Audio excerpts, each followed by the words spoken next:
Walk down Ledra Street in the middle of Nicosia, and you'll hit a checkpoint mid-block with a passport control booth on each side. Cross it, and you've left one country and entered a second one that almost nobody else on Earth recognizes as a country at all. Nicosia has been the last divided capital city in Europe since 1974. In 2004, the two communities living on either side of that line were finally asked together whether to tear it down.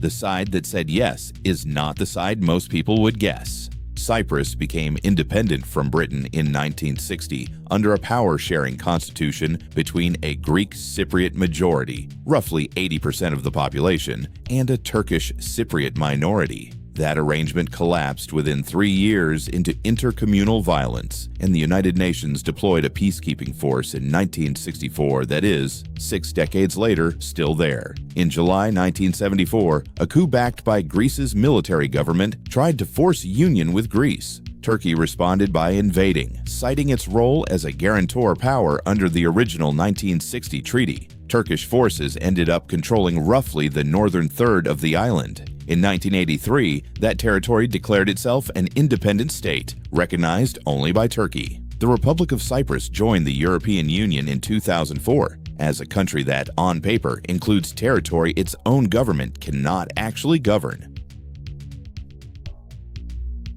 1963. Greek Cypriot. President Makarios proposes constitutional changes Turkish Cypriots see as gutting their political protections. Violence breaks out, and Turkish Cypriots withdraw into armed enclaves across the island. 1964. The UN Security Council deploys a peacekeeping force, UNFEQUIP, to hold the line between them, a mission still active today, one of the longest running in UN history. July 15, 1974. Greek military officers and Greek Cypriot nationalists stage a coup against Makarios, aiming at unification with Greece. July 20th, Turkey invades, invoking its 1960 guarantor power treaty rights. A second Turkish advance that August pushes the line further, ending with Turkish forces controlling about 37% of the island. Roughly 160,000 Greek Cypriots flee south, and tens of thousands of Turkish Cypriots relocate north. 1983. Turkish Cypriot leadership declares the Turkish Republic of Northern Cyprus. The UN Security Council calls it legally invalid, and to this day, only Turkey recognizes it. 2003. Crossing points between the two sides open for the first time in nearly 30 years. April 24, 2004, both communities vote on a UN reunification blueprint, the Annan Plan, in simultaneous referendums, days before the island joins the EU.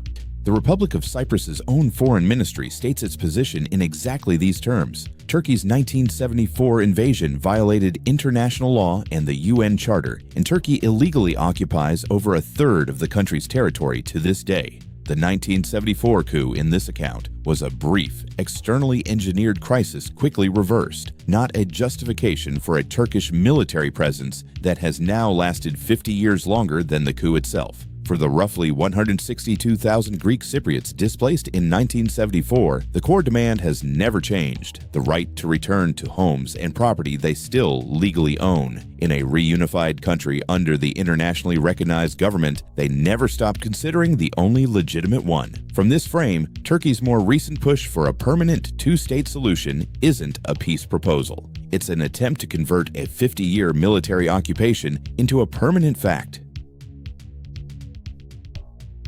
The Turkish and Turkish Cypriot account starts from a different anchor point: the 1963 violence and the decade of armed enclaves that followed it, when Turkish Cypriots, roughly 1 in 5 people on the island, lived under siege in scattered pockets of territory, cut off from the rest of the country. In this telling, Turkey's 1974 action is officially framed as a peace operation, explicitly invoking its legal status as a guarantor power under the 1960 treaty, undertaken to stop a Greek-backed coup from delivering the entire island to Greece and eliminating Turkish Cypriots as a political community altogether. From this side, Turkish Cypriots argue they are not a national minority inside a Greek Cypriot state. They are one of the island's 2 constituent peoples, entitled to their own sovereign political existence, not merely protections inside someone else's government.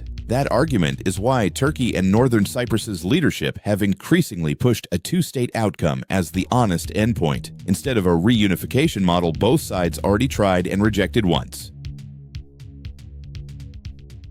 Here's the result that scrambles the story both governments tell. In that April 2004 referendum, the Turkish Cypriot side, living by the other side's own account under an illegal military occupation, voted to approve the reunification plan and dissolve that arrangement by 65%. The Greek Cypriot side, whose government had spent 30 years demanding reunification and an end to the occupation, voted the plan down by 76%, just days before joining the EU as the island's sole internationally recognized government. The side with the stated grievance voted to fix it. The side whose official position was reunification voted to keep things exactly as they were, on terms it could negotiate later from inside the EU instead of outside it.